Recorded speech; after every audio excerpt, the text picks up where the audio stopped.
All right, so I wanted to start the part 2 of this video 4 series on this image alone to give us a little bit more time in understanding the exact vectors that we're looking at when we look at this map. That's actually really, really cool, and that you need to sort of understand where the arteries sit, where the muscle sits, and how it sits inside of your chest. This muscle sits inside of your chest, and the pictures that we're going to be taking with it. So let's start with the lateral aspect, the lateral wall that we're looking at. One AVL, V5, and V6. So here is the lateral aspect, the lateral wall that we're looking at, sort of shaded in purple right here. You could see this posterior view right here, the lateral wall view right here, and we could sort of imagine, we know that our lead one is shooting this way, right? Our lead one is shooting this way, and it's looking from here to here, and we're watching the chemical gradient come down here. We know that AVL is looking from this area. We know that V5 and V6 are looking around the heart in that Z-axis right here. And that's important to understand that that's the muscle that we're looking at. We're looking at this lateral wall of this left ventricle. We're looking straight at that wall, right? Now let's look at the inferior wall. The inferior wall is an incredibly important wall because it's basically, we're looking at the right ventricle. If we look at this anterior view of the heart right here, we really don't see that nice green shading of the area that we're looking at. We have to look at the posterior aspect of either the left ventricle, but mainly the right ventricle, the posterior aspect of that right ventricle. So that's what we're looking at when we look at 2, 3, and AVF, which makes sense, because we're looking straight up. That AVF is looking straight up at that wall. That lead 2 is looking from the best angle of that wall. Now let's keep going and look at lead V1 and V2, which is going to be our septal leads, our septal walls. So in our anterior view, we could see this nice dark purple right here that's fed by our left anterior descending, some branches off of that. This is our septal wall, and look at what a narrow range that is. This little narrow range that we're looking at with V1 and V2. Now let's compare that to the anterior wall.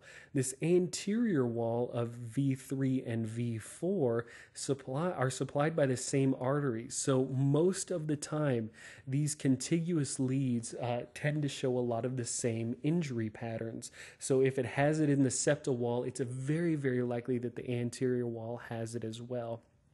And remember that, right now we're just looking at the map of it.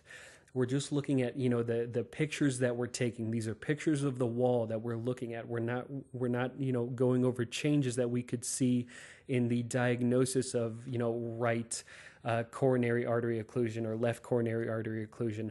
Remember that we are solely looking at pictures right now, and that's important to remember because these pictures you need to really grind into your head. So the best way to do this is repetition, repetition, repetition. Your lateral walls are going to be 1 AVL, V5, and V6. These 4 right here, 1 AVL, V5, V6, all the time, your lateral leads. Your next ones that I always check are inferior. So I go lateral, inferior, because these two tend to correlate because they're looking in opposite directions of each other.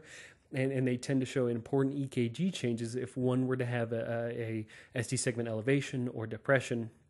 So lateral and then inferior are 2, 3, and AVF. It's really easy. This corner right here is always going to be your your inferior aspect. Then septal anterior, remember that those two correlate really, really well together, right? Septal and then anterior, septal anterior. So I always go lateral, inferior, septal, anterior. Now, please come up with your own way. If you want to do it completely backwards, it doesn't matter as long as it works for you. And then normally we throw away AVR because remember that AVR looks at this weird, angle that only looks at the aorta mostly. And this is another cool picture that I just couldn't find. Like, it's always on Pinterest or something, and I don't even have Pinterest. And it goes to this, and I'm like, man, I cannot find the originator of this this awesome drawing that I think was hand drawn. It was absolutely awesome.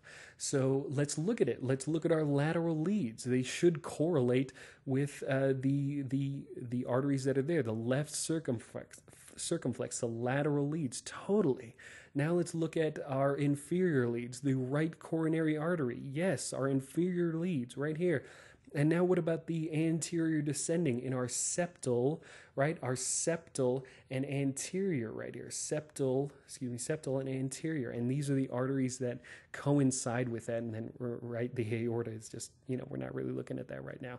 But that's how it should look. And I just thought that, man, this is so, so cool. And if I have yet to do this on an EKG in the field, but I think it'd be great practice on a low-level EKG that you're just taking as a precautionary measure to write out, the exact arteries that are supplying these walls of the pictures that you're taking. So I think that's really cool. Try to remember this as best you can because they correlate to these walls. Remember that these walls are incredibly, incredibly important to remember, and the only way to get better at these is repetition, repetition, and repetition. And that's what we're going to be doing in lab when you guys, when we go to lab later this week. So that'll end it for the precordial leads. If you guys have any questions, please be sure and email us or email me, and I'll have all that at the very end of the presentation. So thank you guys so much, and I'll see you on the next video.